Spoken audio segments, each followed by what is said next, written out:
Hi guys, welcome to our daily encounter.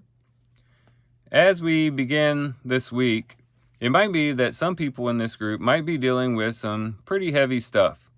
Maybe as you look to this upcoming week, you might feel very anxious and very worried about certain things that you might encounter in the upcoming week.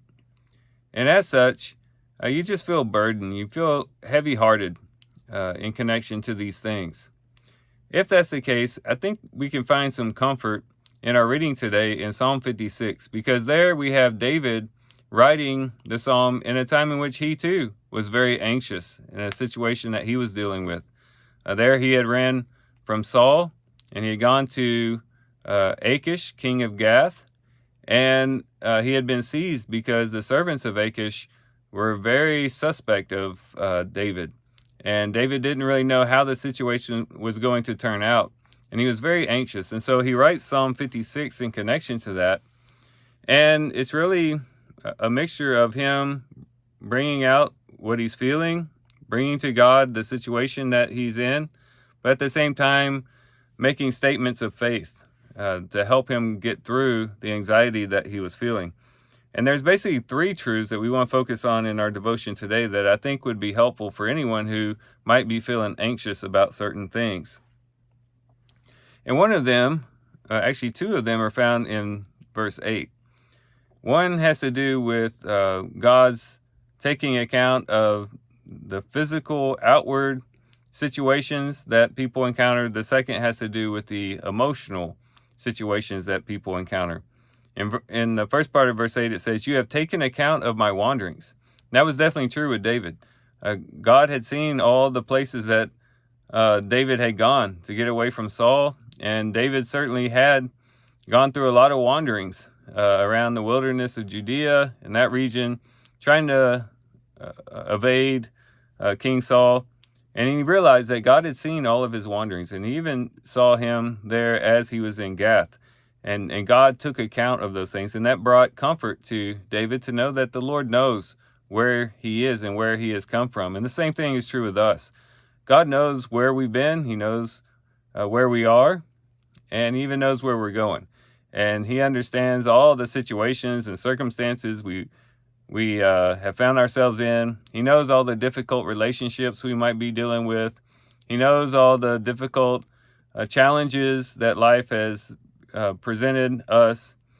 God takes account of those things, and that can bring us some comfort to know that we serve a God who's very much aware of what we're going through. But then secondly, the emotional side, he says, "Put my tears in your bottle, are they not in your book?" So the tears that David shed in connection to this situation, and the immense fear and anxiety that he was feeling, he knew that God was taking account of that as well. And that God had basically written them in his book. He had taken account of it like an accountant would write numbers in a book. So the Lord had counted, in a sense, his tears and had taken account of those as well. And so God not only knew David's outward circumstance and situation, he also knew his inward situation. That is, what was going on in his heart, the deep stirrings of his heart, and the tears that he was shedding in connection to this. And the same thing is true with us. God not only knows outwardly what we're going through, but he also knows inwardly what we're going through. He knows the emotional turmoil that we're in. He knows how perplexed we are in connection to the situations that we find ourselves in. And he takes account of that, and he recognizes that, and he knows that. Now, those two truths would be good in and of themselves, just to know that we serve a God who's very much aware of what's going on with us outwardly and inwardly. But it's this third truth that really hits it home. This is what really makes the first two of greater significance. And that's found in verse 9. He says, "Then my enemies will turn back in the day when I call. This I know, God is for me." God is for me. That is, God is on my side. God is not only with me, but God is for me.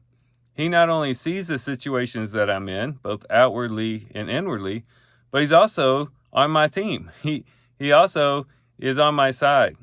And that's a great encouragement, especially when you think about who God is, that he's the creator of the universe, that he is the one who brought all things into existence. He's the Almighty, the powerful God, the sovereign Lord. He's for me.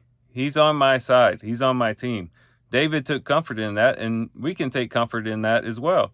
As we look ahead to the upcoming week, we can recognize, these three things. We can recognize that God sees where we're at.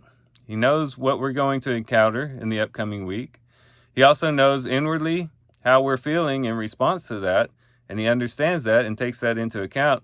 But he's also on our side. He's also on our team, and he's there to help us and to strengthen us and to guide us in these uncertain situations and to give us what we need to get through those situations.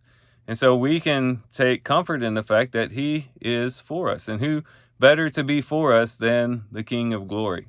So let's let these three truths comfort us and strengthen us as we go into this upcoming week.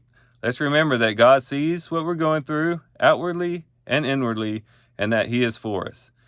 These truths can help us as we encounter the various situations in life this upcoming week. So with that, I do thank you guys for watching the video today. Hope you guys have a great day. Love you guys. God bless.